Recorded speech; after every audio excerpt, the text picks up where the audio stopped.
Hello again, folks. Welcome to this new edition of Tomaskycast. I'm Michael Tomasky. I'm the editor of The New Republic, and I'm joined today by Negar Mortazavi. She is an Iranian-American journalist, commentator, podcaster, and she is here to talk with us about what's going on in Iran. Negar, thanks for joining me.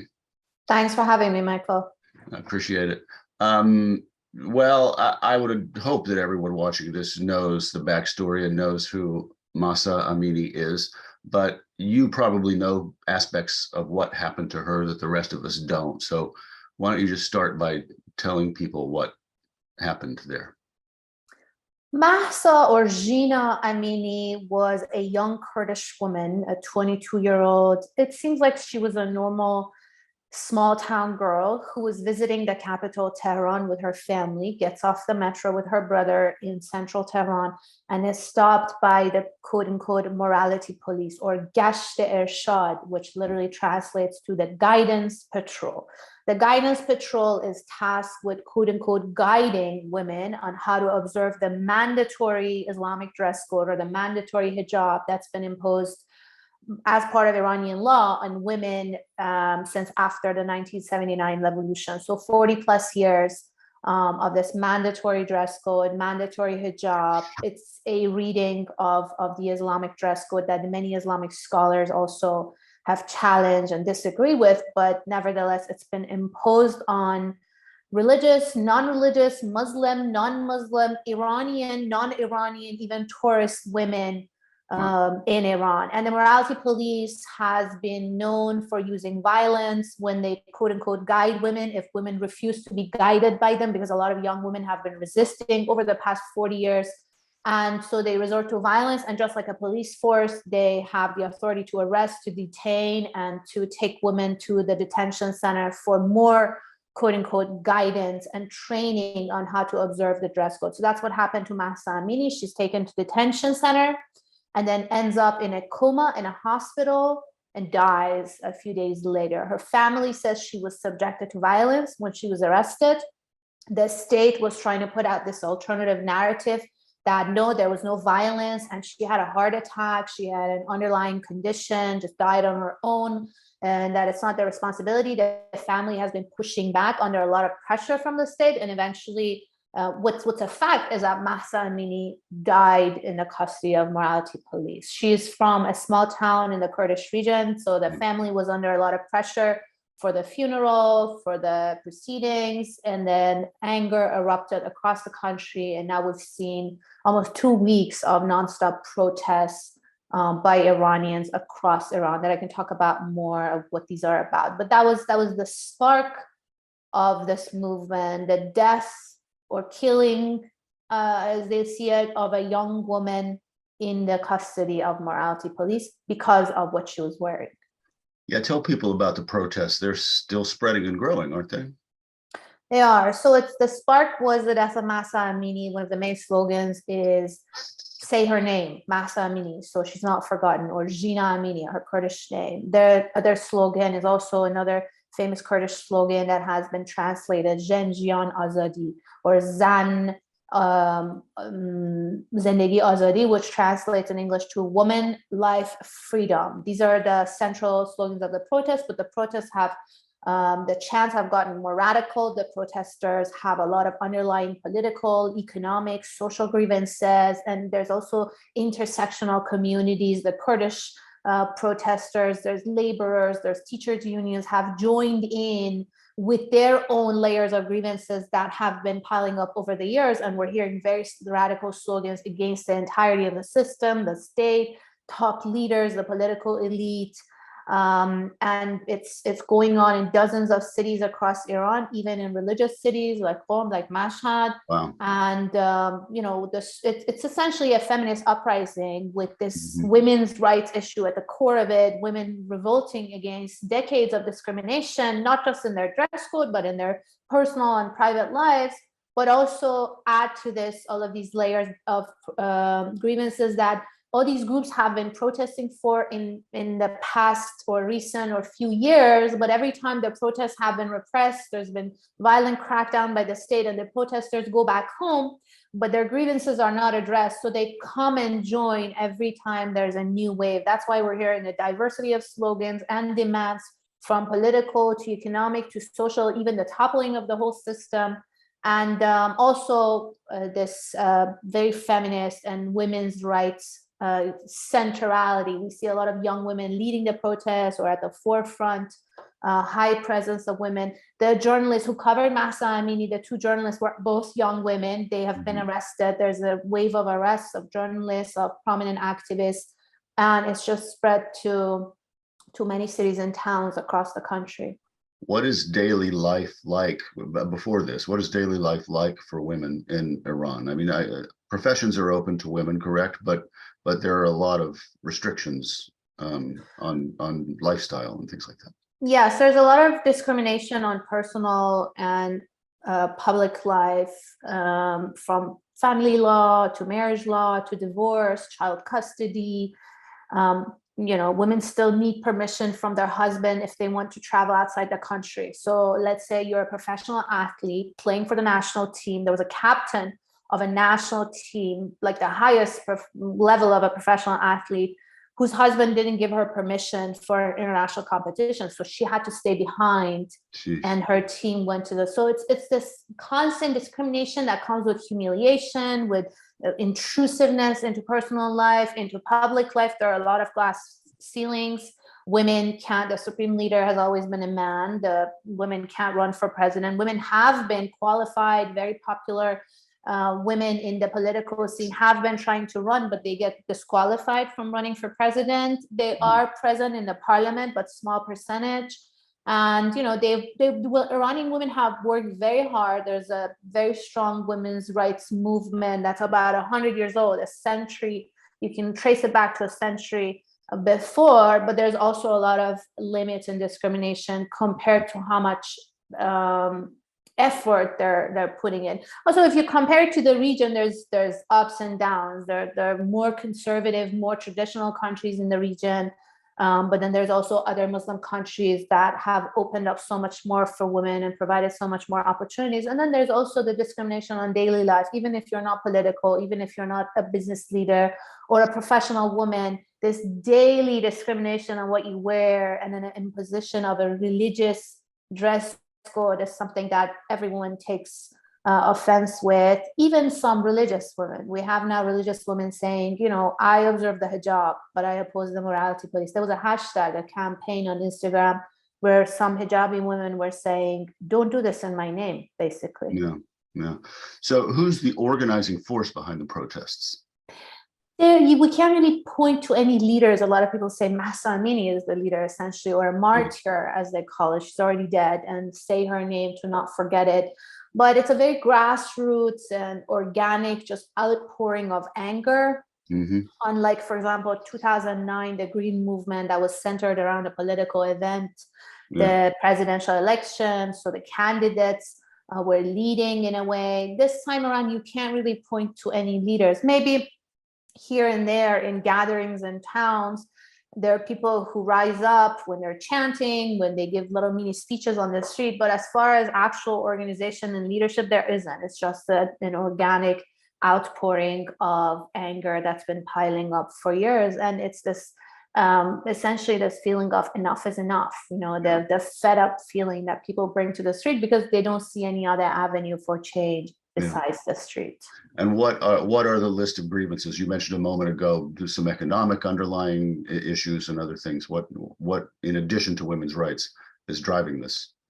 Well, the Iranian economy is in very bad shape. There's a lot of mismanagement and corruption by the political elite in the country. Add to that crippling economic sanctions by the United States, and then COVID happened. All of this has created a sense of hopelessness and a lack of prospect for the future, high unemployment, high inflation for the youth, and just the middle class has been shrinking, the working class, there's a lot of pressure, economic pressure on the middle and working classes, vulnerable populations, women head of household. So the economy is one major issue. The previous large protest before this one was in 2019, and the spark of that was an economic issue, a sudden hike in fuel prices. There's also political grievances. People don't see a lot of avenues for political change. Last year in the presidential election, almost all reformist and moderate candidates were disqualified from running. And these are moderate and reformists within the political structure, not far out opposition. We're talking about people who used to be either high government officials, or within legal political parties. Everyone was eliminated, and only a conservative / hardliner basically had a path to winning. Similar thing happened in the parliamentary election the year before that. There's a lot of pressure on political activists, people who want to bring political change. So, and then people see the corruption in the state of the economy, so they connect all of these issues. And, you know, you hear very radical slogans, essentially wanting an end to the entire system and the regime. And then there's also cultural arts grievances. Artists are under pressure. Filmmakers have been arrested. They have been warned or pressured to not speak up when they go to the international scene for festivals, for competitions. Iranian cinema is really popular around the world. So Iranian filmmakers are present in juries. They go on red carpet, and sometimes they speak up, or they have high followings on social media. They're celebrities, and they can create essentially social movements. So they're all under a lot of pressure. Athletes, even athletes who've been speaking up in support of the protesters, nothing radical, but just speaking up in support of the people and their demands, are now being pressured. And so it's just a multi-layered mix of grievances and intersectional communities, and a lot of them also overlap. It's not only that women are protesting about the dress code and artists are protesting about artistic freedom. No, there's also overlap among all of these communities that come to the street together.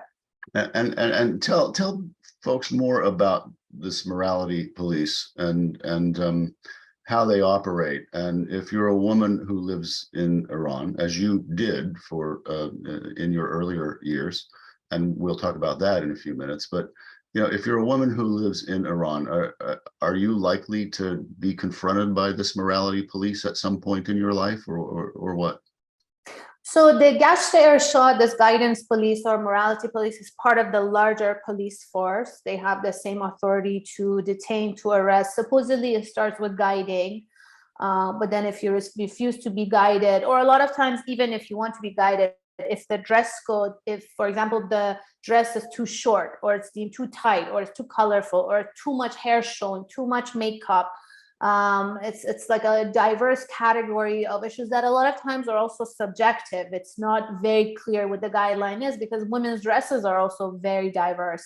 Then you can get stopped and then eventually detained. They have these famous vans, so they're called the guidance patrol because they patrol. They're not at a station. They patrol cities and towns and streets and public places to find violations. And then they have these famous vans, police vans, that they fill up when they detain people, and then they bring them back to a station for further guidance and training. Are they uniformed, or do people know who they are, or are they in clothes? Yes, no. So their vans have signs and they're uniformed, and they confront you and essentially treat women like criminals when they arrest them, when they confront them. And that's also what makes it even more humiliating and in a way dangerous, because people are being treated like criminals because of their dress code. And the irony of this is that we hear stories of religious women, hijabi women who observe the hijab in the private of their home, come outside with what they consider their reading of the hijab, and the morality police sometimes stops them because they don't consider what these hijabi women consider adequate as Islamic enough. So there's also this pushback now from part of the religious community and from religious scholars saying, what are you doing? Nowhere in the religion is it specifically mentioned, first of all, how you interpret this. And then also there's a grand Ayatollah saying, it's not even in the religion that you have to commit such violence to impose what your reading or belief of the hijab is. So anyways, they throw women in these vans.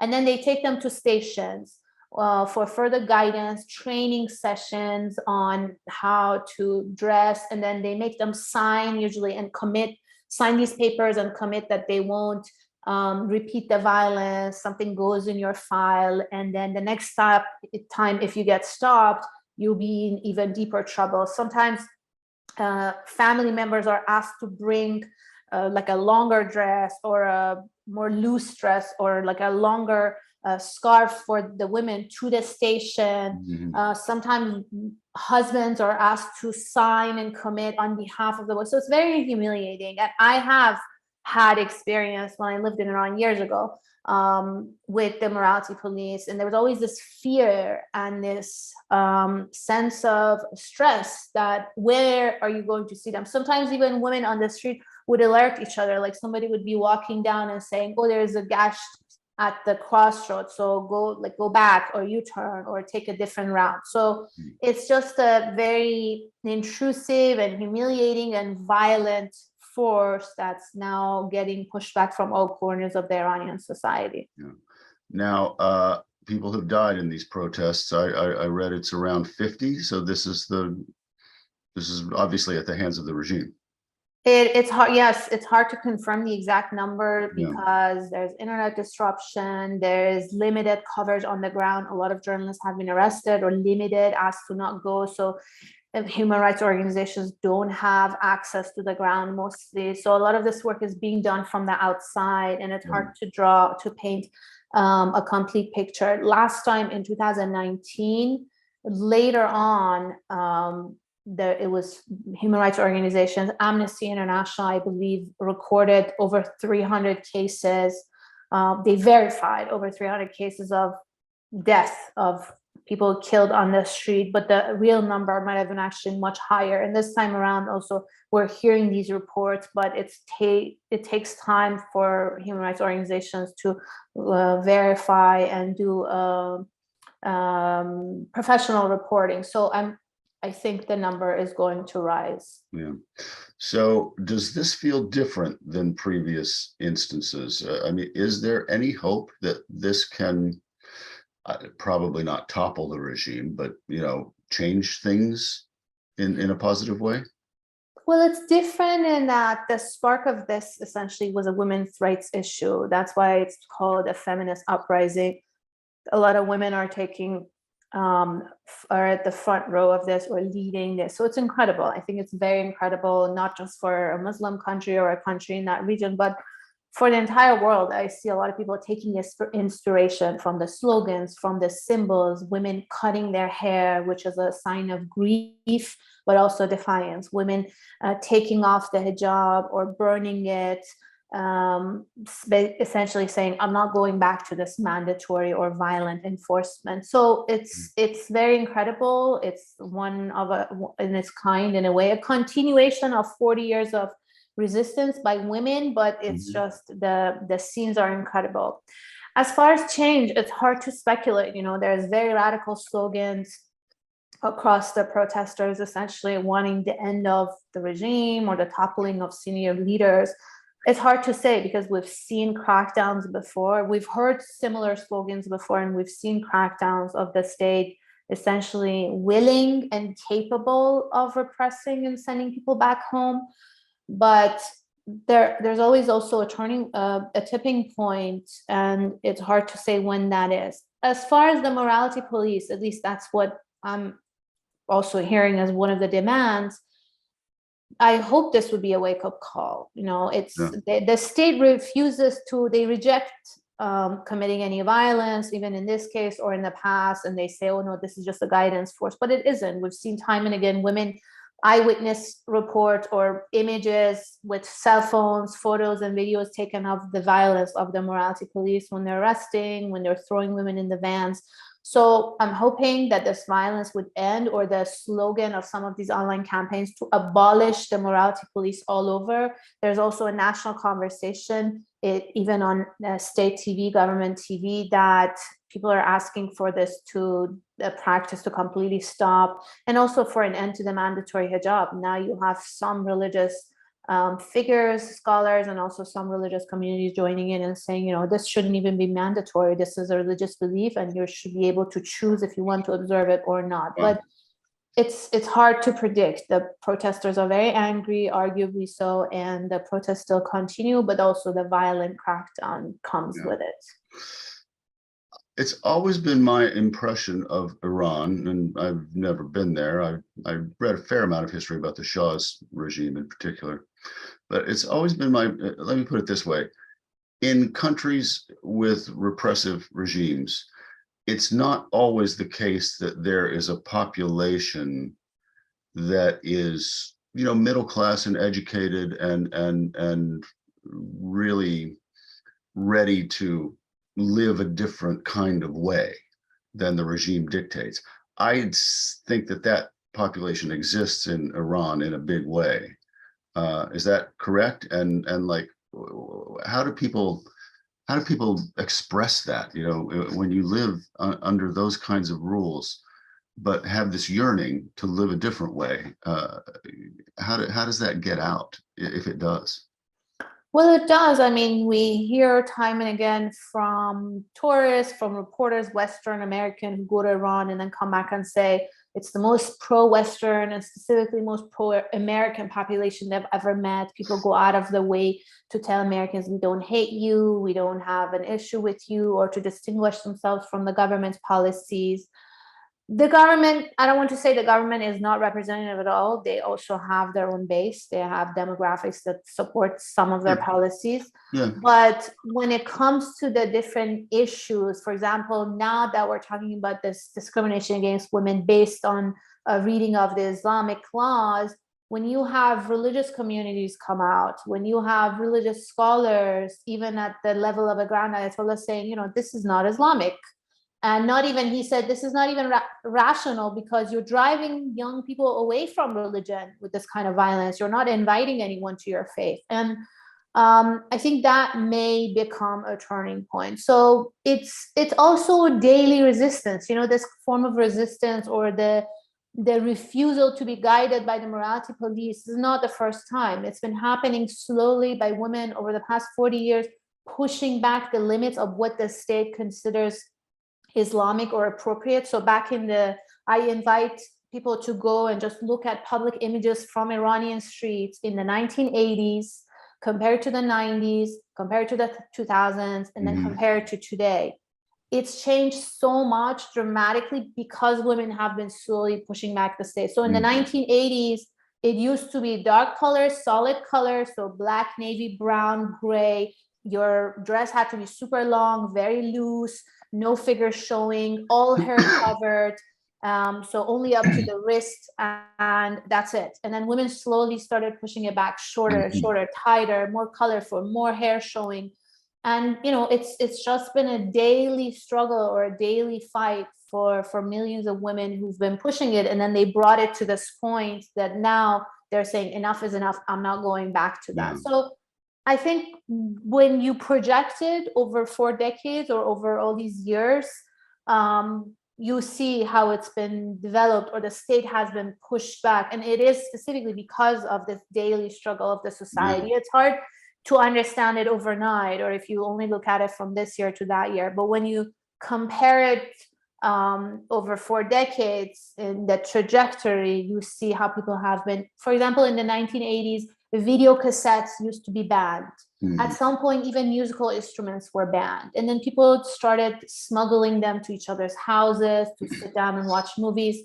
And the state just gave up on the enforcement of that. Satellite dishes were banned, and you would have similar police forces raiding homes, going to the rooftop and taking away your satellite dish because it was illegal. And then it got to a point that so many people had satellite dishes that it was hard to crack down on everyone. Or the ones that they would take away, people would have backups in their closet, and 2 hours after the police left, they would put on a new dish. And so the state never really changed the law, but they gave up on the enforcement. And now my friends tell me when they go on a rooftop in Tehran, they look around, it's just littered with satellite dishes. Wow. Even official entities and government offices have them. It's a fact of life. It's not because the state happily gave up, but it's just a slow pushback from the population, essentially showing the state that they wouldn't accept this way of life that they want to dictate on them. But there's also still, as I said, a lot of discrimination, a lot of limitation. By no means can Iranians live exactly the way they want, but it's also the small pushbacks that have happened gradually over the years. Yeah, my favorite story from those days was that I once read that the man who was in charge of film censorship was literally blind. There you go. In the 90s, I think. You grew up there after the revolution and spent the first part of your life there. So I'd like you to tell people just about that, what it was like to grow up as a little girl in that atmosphere. And also, you haven't been back since 2009, and there's a story there too. Why don't you fill people in on your history of the country? Sure. So I was raised in a non-religious family, and essentially you would have to live a double life if you didn't pray at home, if you didn't observe the hijab, if there was alcohol consumption. All of these things were stuff you couldn't talk about at school. We had to observe the hijab from first grade. So 7 years old, you would have to go to school with a hijab. And, it was something that was not fun for a 7-year-old, for a little girl, especially when you came from a family who you knew didn't believe in that. And then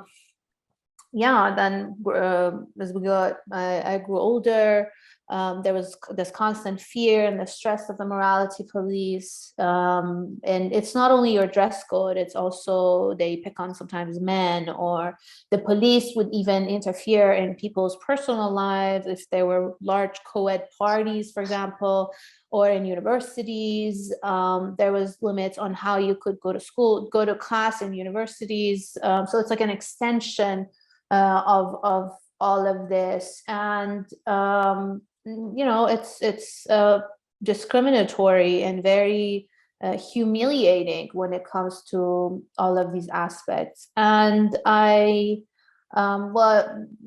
moved or immigrated to the US for college and graduate school. And in 2009, when the Green Movement happened, I started working for Voice of America, the US government broadcast and public broadcast. And since then, I haven't been able to go back. There's been a lot of pressure on myself, my family, from the government, as on many other journalists in the diaspora, and also many journalists inside the country who had to leave, basically escape.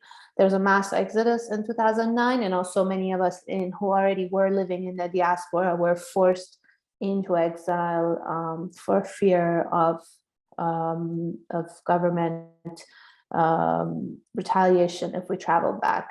And then I've also, over the past few years, I've had to deal with a lot of online harassment and toxicity, many from the government, but also some from various opposition groups in the diaspora who target a lot of journalists, a lot of female journalists like myself, some of my colleagues at the New York Times, at other respected media organizations who also, and I think it's ironic in the middle of this feminist uprising that we also see an uptick in sort of sexist and misogynist targeting of female journalists who are covering this from both ends of the radical spectrum. Yeah, it's depressing, not shocking, but certainly depressing. Negar tweets at Negar Mortazavi, that's Negar Mortazavi,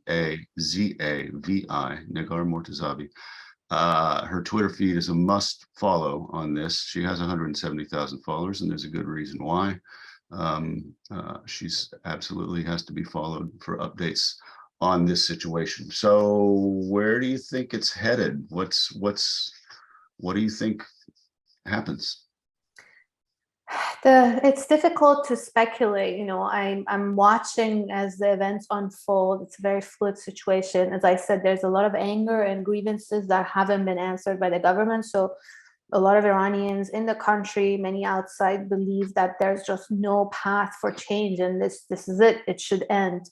I don't know if that would happen this time, but I just know that this outpouring of anger and the piling up of grievances, there must be a turning point for that. So if the government doesn't address and just keep cracking down and sending people back home with repression without addressing their grievances, they're not going to disappear.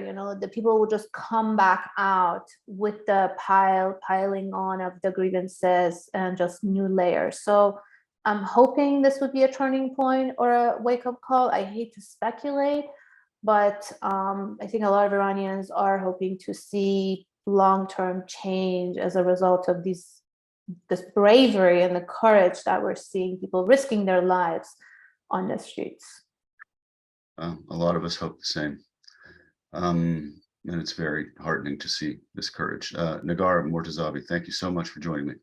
Thanks for having me.